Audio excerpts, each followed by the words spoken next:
فانا عاود شيدي والعيون تمنتي سلمات تفعيلي فانا عاود شيدي والعيون تنسيري قوي من قلبي هو لا يحبال بعذور لا يتنام بفرق.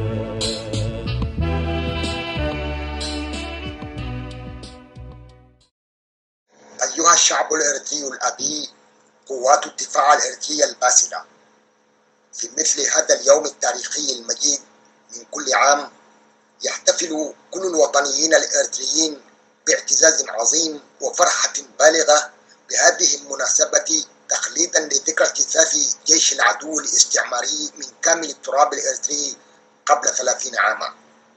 وهذا الانتصار التاريخي الذي تحقق بفضل النضالات الجسورة والتضحيات الجسيمة هو الذي أرسى الأرضية لبروز إريتريا كدولة مستقلة ذات سيادة.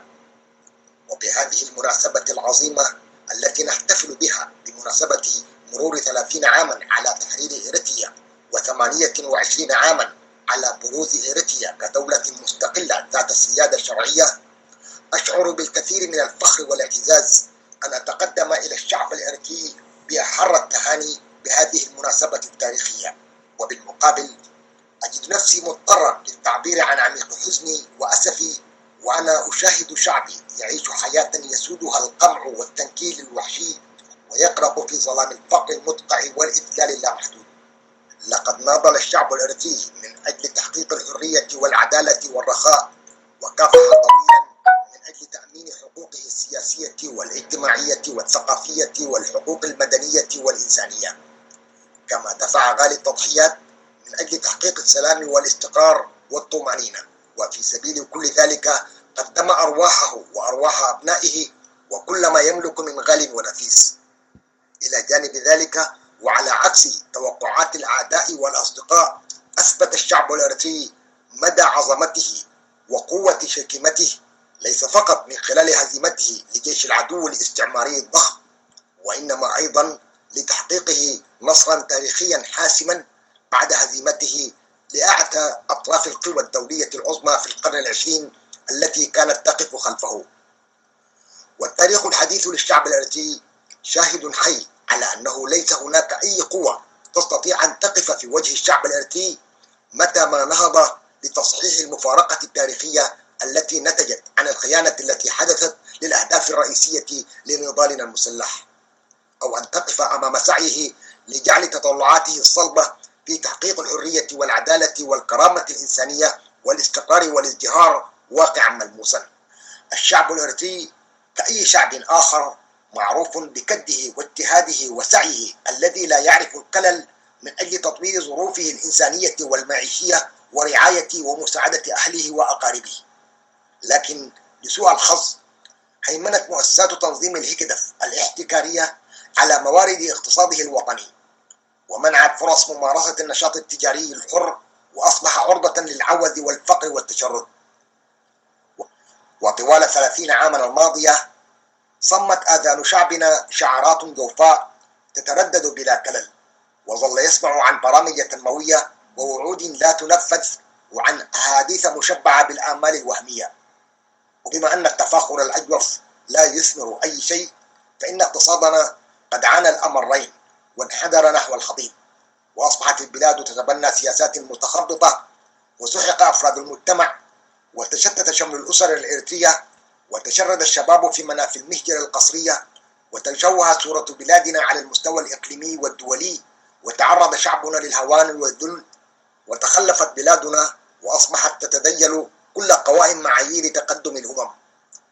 إضافة إلى ذلك اضطرت قوات الدفاع الإريترية إلى الدخول في حرب من أجل استعادة استقلال وسيادة بلادنا التي تأكدت عبر نضالات مريرة طوال ما يزيد عن النصف قرن، والتصدي للمخاطر الوجودية التي تحيق بشعبنا.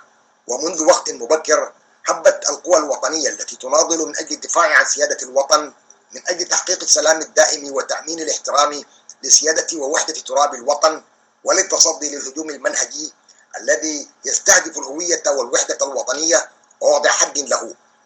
كما لفتت هذه القوى الوطنية الانتباه إلى ضرورة وقف الحرب، لأنه لا ينتج عنها سوى القتل بالجملة والدمار. ومرة أخرى تذكر هذه القوى أنه لا خيار بديل للسلام، وتدعو الأطراف المتصارعة في إثيوبيا إلى السعي لحل مشاكلها وخلافاتها بالحوار.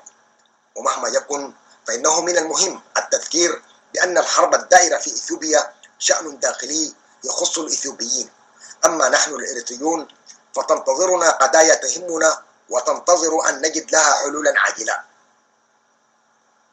إن طبيعة نظام حكم السياسي تتلخص في الحسد والقمع والظلم والقهر، ومن الناحية العملية ظل هذا النظام ينتهج ممارسات وسياسات خائنة تضر بالمصالح الوطنية للبلاد وتعادي أهداف الكفاح المسلح الذي خاضه الشعب الإريتري. فقد داس على دستور البلاد الذي تمت صياغته بمشاركة شعبية واسعة وصدق عليه من قبل برلمان شرعي، كما أنه أرسى نظاما قمعيا لا يخضع لحكم القانون. إلى جانب ذلك ضرب عرض الحائط بأهداف الميثاق الوطني، وأصبح يتصرف في مصير الوطن كممتلكات شخصية ويطحنه ويدفعه للانحدار على طريق الهوية في كل المجالات. باختصار، حول نظام السياسة القمعي إريتريا إلى جحيم يفر منها مواطنوها.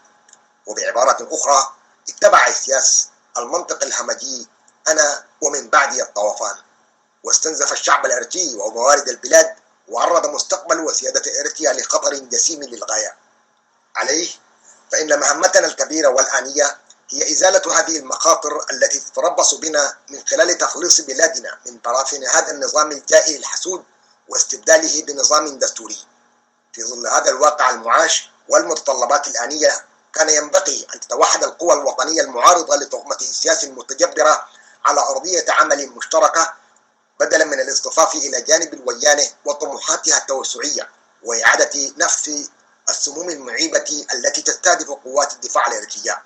إن هذا التصرف المشين لا يمكن تبريره إطلاقا، سواء بالمعايير الوطنية أو المقامرات السياسية. ولكن من الغريب والمؤسف جدا أن نرى في الوقت الراهن العديد من الإريتريين يصطفون إلى جانب الوجانة وطموحاتها التوسعية التي لا تخدم مصلحة شعب تيغراي، بل وتستهدف وحدة الشعب الإريتري وضرب الهوية الوطنية الإريترية والنيل من وحدة التراب الوطني والسيادة الوطنية الإريترية. وأكثر من ذلك، من المؤسف أن تظهر أصوات تعادي القوى الوطنية المدافعة عن السيادة الوطنية وتحاول المس بالنسيج الوطني للمجتمع الإريتري. وفي هذا الوقت الذي نحتفل فيه بالذكرى 30 لعيد استقلالنا، فإن استمرار الحكم الدكتاتوري المتسلط يمثل الخطر الأكبر على وجود إريتريا أمة ودولة. وعليه أود التذكير بالمسؤولية التاريخية التي تقع على عاتق كل الإريتريين الساعين لإنهاء معاناة شعبنا وتحقيق الديمقراطية والعدالة، سواء كانوا داخل الوطن أو خارجه، لتأطير أنفسهم في بوتقة الخط الوطني ووضع الشعب والوطن في مقدمة الأولويات والنضال بأعلى الدرجات من أجل إنهاء الحكم الدكتاتوري الجائر في بلادنا. كما أناشد قوات الدفاع الإريترية وبعد إعادة كل الأراضي الإريترية وتأكيد السيادة الوطنية إلى إعادة الانتشار داخل الأراضي الإريترية والتمركز على الخط الحدودي بين إريتريا وإثيوبيا للحيلولة دون المزيد من الانغماس في النزاع الداخلي الإثيوبي، ومن ثم البقاء كحصن منيع للدفاع عن الشعب والوطن ولعب الدور المناط بها في عملية الانتقال نحو إقامة نظام دستوري بعد اقتلاع هذا النظام الحاسد الذي أصبح يشكل خطرا على وجود إريتريا شعبا ووطنا. عطفا على ذلك، وفي سبيل إرساء السلام الدائم وحسن الجوار والتعاون المشترك، أدعو إلى احترام السيادة الوطنية الإريترية من خلال التوقيع على اتفاقية ثنائية بين الجانبين بشكل رسمي، والتأكيد على عودة الأراضي الإريترية التي أصبحت في يد أصحابها عمليا عبر وضع العلامات الحدودية على الأرض وفق المعاهدات الاستعمارية في أقصر وقت ممكن. وبهذه المناسبة يسرني أن أرحب باتفاق وقف إطلاق النار بين المقاومة الفلسطينية والجيش الإسرائيلي الذي تم التوصل إليه خلال الأيام الماضية، وأدعو المجتمع الدولي إلى بذل ما يستطيع من جهد من أجل إيجاد حل لحق تقرير المصير للشعب الفلسطيني حتى يعم السلام الدائم المنطقة عموما. وفي الختام، وبما أن وطننا إريتريا هو وطن جميع الإريتريين، لا بد من التأكيد بضرورة العمل بكل ما لدينا من طاقات من أجل تحقيق أهدافنا في جعلها وطن الحرية لكل الإريتريين، وطنا تتساوى فيه الحقوق والفرص، وطنا يحكم بالشرعية الدستورية وليس بالأهواء والرغبات الشخصية، وطنا تسود فيه العدالة والطمأنينة والرفاه، وطنا تصان فيه كرامة الإنسان ويعيش فيه المواطن بسعادة وافتخار. وفي الوقت الذي نسمع فيه بين الحين والآخر تصريحات تمس السيادة الوطنية الإريترية وتنم عن طموحات توسعية لمسؤولين وسياسيين إثيوبيين، أود تذكير كل الوطنيين الإريتريين بأن المسؤولية التاريخية تحتم عليهم جميعا تأجيل الخلافات البينية وتعزيز اللحمة الوطنية من أجل ضمان سيادة الوطن وتأكيد سيادة الشعب. وفي هذا الجانب يتحمل الشباب على وجه الخصوص العبء الأكبر كونهم أول ضحايا النظام الدكتاتوري المتسلط، وأقول لهم بهذه المناسبة إن الواجب التاريخي يحتم عليكم العمل دون كلل من أجل الهدف الوطني وإيجاد الحل الدائم من خلال ضمان السيادة الوطنية التي تحققت بفضل نضالات آبائكم وإخوتكم وإعادة تأكيد سيادة الشعب. إن سجل تاريخ الشعوب في العالم يعلمنا بأن الشباب دائما هم الذين يناضلون من أجل شعبهم ووطنهم، وليس من يصطفون إلى جانب القوى الأجنبية التي تستهدف الهوية الوطنية أو من تحاول الاستهانة بيوم الاستقلال الإريتري طمعا في الموانئ الإريترية. عليكم بالعمل من أجل تبديد كافة الأحلام التوسعية وضمان ديمومة الاحتفال بيوم الاستقلال إلى الأبد بفخر واعتزاز. التهنئة مرة أخرى للشعب الإريتري بعيد استقلاله. عاشت إريتريا مستقلة ذات السيادة. المجد والخلود لشهدائنا الأبطال، وليبارك الرب إريتريا وشعبها.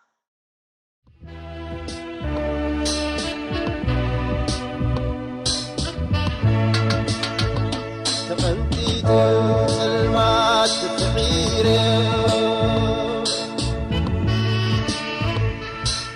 فانا عاود شيدي ودعيه تقنتي المات تفعيره فانا عاود شيدي ودعيه